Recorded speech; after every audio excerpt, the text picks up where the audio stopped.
जय हिंद साथियों, स्वागत है आप सभी का यूट्यूब चैनल में। तो दोस्तों, यहाँ पर भारत एक और टैंक यानी कि भारत के लिए यहाँ पर एक और टैंक जिसका नाम है जोरावर अब जल्द ही यहाँ पर सेना में शामिल होने वाला है, जो कि दुश्मन के लिए काल साबित होगा। तो काफ़ी शक्तिशाली टैंक है।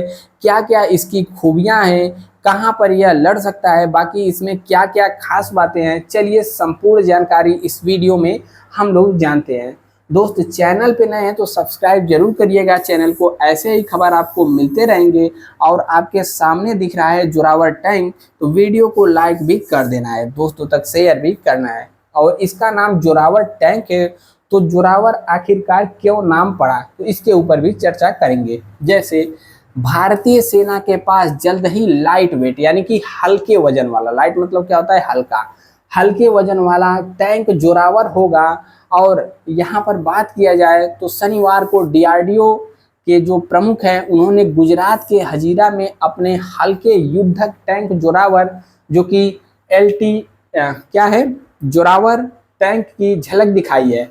और डीआरडीओ ने इस टैंक को एलएनटी यानी कि लार्सन एंड टुब्रो के साथ मिल करके तैयार किया है, ठीक है।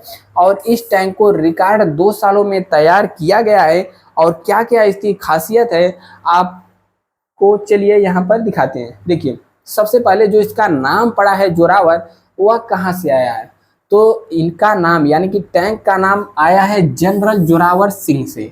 जोरावर सिंह एक महान योद्धा थे और यहाँ पर लद्दाख के क्षेत्र में जब लड़ाई लड़ी गई थी 1800 कौन से सन में, 1841 में, उसमें यह थे। तिब्बत के टोक्यो में 3 दिनों के भीषण युद्ध के अंत में 12 दिसंबर को जोरावर सिंह को गोली लगी और वह घोड़े से गिर गए थे।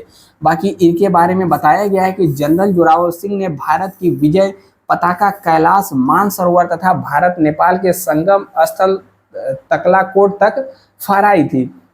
इन्होंने तिब्बत और बाल्टिस्तान पर विजय हासिल की और उनके भय के कारण तिब्बती सैनिक मृत देह को छूने का साहस भी नहीं कर पा रहे थे। उनके अवशेषों को बनाया गया मतलब सिंह चौतारन नामक स्तूप आज भी टोक्यो में देखा जा सकता है। तिब्बती इनकी पूजा करते हैं। तो जोरावर सिंह को आपने देख लिया, इन्हीं के नाम पर जोरावर जो है टैंक का नाम रखा गया है। टैंक का नाम जोरावर नहीं इस यूं ही नहीं रखा गया है, बल्कि महान सेनापति जोरावर सिंह ने 1834 से 1841 के बीच में 6 बार डोगरा सेना का नेतृत्व किया, लद्दाख और तिब्बत में जीत हासिल की। और 1841 में उन्होंने 5000 सैनिकों वाली डोगरा के नेतृत्व में तिब्बत में और कुछ हफ्तों में ही चीनी सेना को परास्त कर दिया और उनके क्या क्या किया, उनके स्थान पर अपना झंडा गाड़ दिया था। तो इन्हीं के याद में यानी कि इन्हीं के सम्मान में इसका नाम जोरावर टैंक रखा गया है।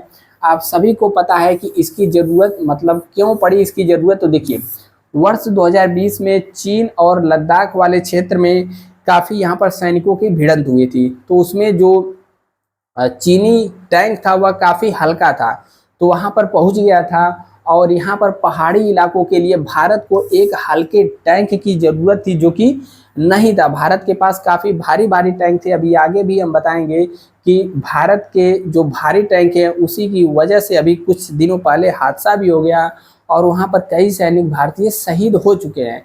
तो जो लाइट यानी कि हल्के लड़ाकू टैंक की काफ़ी ज़रूरत थी, इसीलिए यहाँ पर इसको बनाया गया, ठीक है। उस समय चीन ने अपने कब्जे वाले तिब्बत से सटे लद्दाख बॉर्डर पर जो उसका चीन वाले टैंक का क्या नाम था, ZTQT-15 लाइट टैंक तैनात कर दिया था। इसके बाद भारत को भी ऐसे हल्के टैंकों चाहिए थे और इसी ज़रूरत को लेकर के यहाँ पर इस टैंक का निर्माण किया गया है। अभी भारतीय सेना में हालांकि शामिल नहीं हुआ है। और यहाँ पर यह जो टैंक है, इसकी खास बात है, यह हर एक परिस्थिति में चल सकता है। साथ ही साथ यहाँ पर कीचड़ हो, पानी हो, या फिर इसको हवा मार्ग से भी ले जाकर दूसरे जगह छोड़ा जा सकता है। अभी हाल ही में पूर्वी लद्दाख के दौलत बेग, क्या नाम है, दौलत बेग ओल्डी में सासेर ब्रांगसा इलाके में नदी में टैंक अभ्यास के रूसी T-72 टैंक रात में यहाँ पर क्या हुआ था, नदी पार कर रहा था, लेकिन श्योक नदी में अचानक जल स्तर बढ़ने के कारण वहाँ पर फंस गया और जिसमें 5 जवान शहीद हो गए थे।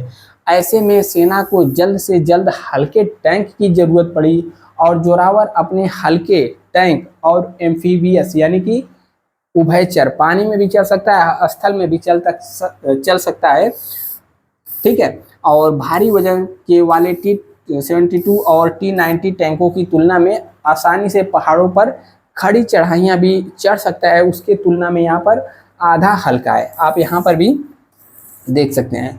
इसके अलावा यहाँ पर देखेंगे जोरावर टैंक के बारे में, तो यह काफ़ी कम समय में, मात्र 2 साल में ही इसको तैयार कर दिया गया है। और DRDO के प्रमुख कौन है, तो इसको भी याद रखेंगे। वर्तमान में डॉक्टर वी कामत के अनुसार सभी परीक्षणों के बाद वर्ष 2027 तक, अभी कब तक सेना में शामिल होगा, तो वर्ष 2027 तक सेना में, भारतीय सेना में शामिल किए जाने की उम्मीद है, ठीक है।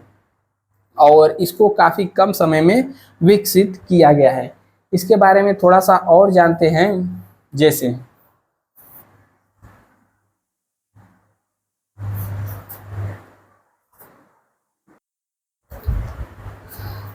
ठीक है, तो वर्ष 2027 तक यह सेना में शामिल हो जाएगा।